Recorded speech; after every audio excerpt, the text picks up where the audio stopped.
Assalamualaikum warahmatullahi wabarakatuh. Saya Nur Aziza dengan sambuk B301222030. Saya akan membahas bagian 3 dari buku Perubahan Sosial Budaya yang ditulis oleh Rahmat Nur SPD MPD yang berjudul Fundamental. Pada bagian ini dijelaskan perubahan sosial. Perubahan sosial dialami oleh setiap masyarakat yang pada dasarnya tidak dapat dipisahkan dengan perubahan kebudayaan masyarakat yang bersangkutan. Perubahan sosial dapat meliputi semua segi kehidupan masyarakat, yaitu perubahan dalam cara berpikir dan interaksi sesama warga menjadi semakin rasional, perubahan dalam sikap dan orientasi kehidupan ekonomi menjadi makin komersial, perubahan tata cara kerja sehari-hari yang makin ditandai dengan pembagian kerja pada spesialis kegiatan yang makin tajam, perubahan dalam kelembagaan dan kepemimpinan masyarakat yang makin demokratis, perubahan dalam tata cara dan alat-alat kegiatan yang makin modern dan efisien, dan lain-lainnya. Konsep-konsep perubahan sosial meliputi bagian terkecil dinamika sosial, perubahan keadaan sistem sosial. Kingsley Davis memberikan pengertian perubahan sosial sebagai perubahan-perubahan yang terjadi dalam struktur dan fungsi masyarakat.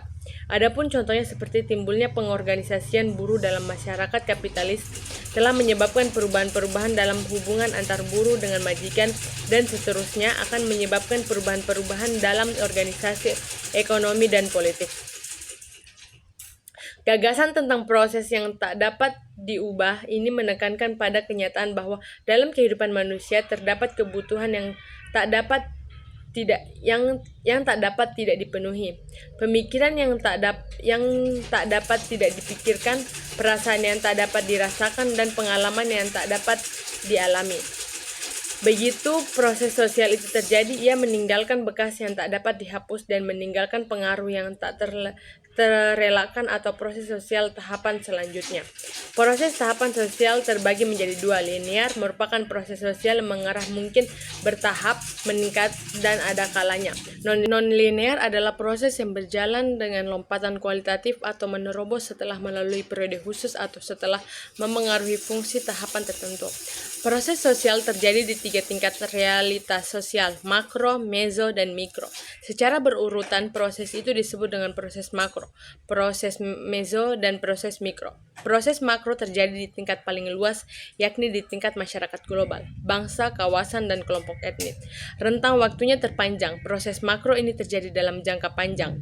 Proses globalisasi resensi dunia, keseluruhan, lingkungan, ozon misalnya, gelombang gerakan sosial, demokratisasi sistem politik, kemajuan pendidikan, penyeragaman kultur, dan sekulerisasi merupakan contoh proses makro. Proses meso mencakup kelompok besar, komunitas, asosiasi, partai politik, angkatan bersenjata, dan birokrasi. Proses mikro terjadi dalam kehidupan sehari-hari individu dalam kelompok kecil seperti keluarga, sekolah, lingkungan tempat kerja, dan pertemanan. Rentang waktu proses sosial pun banyak jenis. Di sini hanya perlu diingat bahwa rentan waktu terjadi proses sosial ini dapat dibedakan atas 2 kategori, mulai dari yang berlangsung dalam jangka sangat pendek, cepat, atau sesaat hingga yang memerlukan jangka waktu berabad-abad dan bahkan ribuan tahun. Ada beberapa hal yang menjadi faktor adanya perubahan sosial yang terjadi di masyarakat, yaitu seperti kontak dengan kebudayaan lain, sistem pendidikan formal yang maju, sikap menghargai hasil karya seseorang dan keinginan-keinginan yang maju, sistem terbuka lapisan masyarakat, penduduk yang heterogen. Hasil akhir proses sosial biasanya menghasilkan keadaan dan struktur sosial yang sama sekali baru. Proses sosial menciptakan dan menghasilkan perubahan mendasar. Hal terpenting yang perlu diperhatikan dalam semua perubahan yang terjadi dalam kehidupan manusia adalah kesadaran mengenai perubahan itu sendiri di pihak orang yang terlibat, terutama kesadaran mengenai hasil yang ditimbulkan oleh proses sosial itu. Yang membedakan antara jenis-jenis proses sosial adalah faktor kausal yang menggerakkannya. Bila faktor yang menyebabkan berasal dari dalam, ia disebut dengan proses endogen, dengan menyebab bersifat intrinsik atau melekat di dalam perubahan itu. Bila penyebab perubahan berasal dari luar, disebut proses eksogen, penyebab eksternal dan ekstrinsik. Proses endogen mengembangkan potensi atau kecenderungan yang tercakup dalam realitas yang berubah berubah itu. Proses eksogen bersifat relatif dan self-adjustment, proses merespon tekanan, rangsangan dan tantangan yang datang dari luar.